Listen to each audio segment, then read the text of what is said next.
திருட்டுத்தனம்ங்கிறது எப்போவுமே அது திருட்டுத்தனம் தாங்க. ஏமாற்றுறது என்றைக்குமே அது ஏமாற்றமாக தாங்க இருக்கும். அநியாயங்கிறது அநியாயம் அநியாயம் தாங்க அது. பொய் சொல்கிறது பொய் தான். பெருமைக்காக எந்த ஒரு வேலையும் செய்கிறது பெருமைக்காக மட்டுமே தான் இருக்கும். அதாவது இது எல்லாமே எப்படின்னு பார்த்தீங்கன்னா, என்றைக்கு இல்லைன்னா என்றைக்கு ஒரு நாளாவது கண்டிப்பாக இது வெளியே வந்தே தீரும். இப்படி நினைக்காதீங்க, நான் செய்கிறதெல்லாம் ஒரு கூட்டம் இருக்குது இந்த வேலையெல்லாம் செய்கிறதுக்கு. அதாவது ஏமாற்றுறதுக்கு, பொய் சொல்கிறதுக்கு, திருடுறதுக்கு, இது எல்லாமே தான் செஞ்சுட்டு தான் செய்கிறது நியாயம்னு நினைப்பாங்க.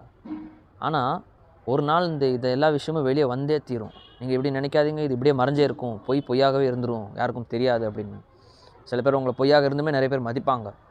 ஆனால் ஒரு நாள் அந்த பொய் அவங்களுக்கு தெரிஞ்சிச்சுன்னு வைங்களேன், இது வரைக்கும் எவ்வளோ உங்களை மதித்தாங்களோ அத்தனை மரியாதையாக அவங்க மேலே போயிடும். அவங்கள மதிக்கவே மாட்டாங்க, அந்த அளவுக்கு அவங்க மரியாதை கெட்டு போகும். ஆனால் பொய்ங்கிறது கண்டிப்பாக தெரிஞ்சே தீரும். ஏமாற்றம்ங்கிறது என்றைக்கெல்லாம் இன்றைக்கி ஒரு நாள் தெரிஞ்சே தீரும். நீங்கள் இது நினைக்காதீங்க, இந்த ஏமாற்றுறது என்னுடைய லாபம் கிடச்சிச்சு ஆனால் அவனுக்கு தெரியலைன்னு நினைக்காதீங்க. ஒரு நாள் கண்டிப்பாக தெரிஞ்சே தீரும். ஆனால் அன்றைக்கி உங்கள் மரியாதை ரொம்ப தரமட்டமாக ஆயிடும். அநியாயம் எவ்வளோ தான் நீங்கள் செஞ்சு பாருங்க, அந்த அநியாயம் அல்லாஹ் என்ன சொல்கிறேன்னா, அநியாயத்துக்காக உலகத்திலே கண்டிப்பாக உனக்கு கிடச்சே தீரும். நீங்கள் அநியாயம் செஞ்சிங்கன்னா அந்த அநியாயத்தை உலகத்திலே தீர்த்துட்டு தான் நீங்கள் வரணும். அதாவது சொல்ல வர்றது என்னென்னு பார்த்தீங்கன்னா, நியாயம் தான் என்றைக்குமே ஜெயிக்கும், உண்மை தான் என்றைக்குமே ஜெயிக்கும். அதாவது லீகலாக இருக்கிறது மட்டும்தாங்க என்றைக்குமே சரி நியாயம். அதில் நீங்கள் நஷ்டம் என்ன அடைஞ்சாலும் சரி, அந்த நஷ்டத்தை அடைஞ்சுமே சரி, லீகலாக இருக்கிறது தான் முயற்சி செய்யணுமே தவிர திருட்டுத்தனமாக எந்த ஒரு வேலையுமே செய்யக்கூடாது. இல்லீகல் என்றைக்குமே வேலைக்காகவே ஆகாது.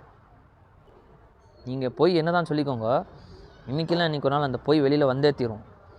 அதாவது நீங்கள் பொய் சொல்லி சில விஷயங்கள் செஞ்சு பாருங்கள், அனுபவித்து பாருங்கண்ணா, நீங்கள் சொன்ன பொய் வீணாக ஆயே தீரும். அதாவது பொய் பிரயோஜனம் வராது. பொய் தெரிஞ்சதுக்கப்புறமா அவங்க மரியாதை கெட்டு போகும். நீங்கள் செஞ்சது பொய்ங்கிறது தெரிஞ்சதுக்கு பிறகு நீங்கள் என்ன அதில் லாபம் அடைஞ்சிங்களோ அதை விட 10 மடங்கு நஷ்டம் அடைவீங்க. இதானா உண்மை.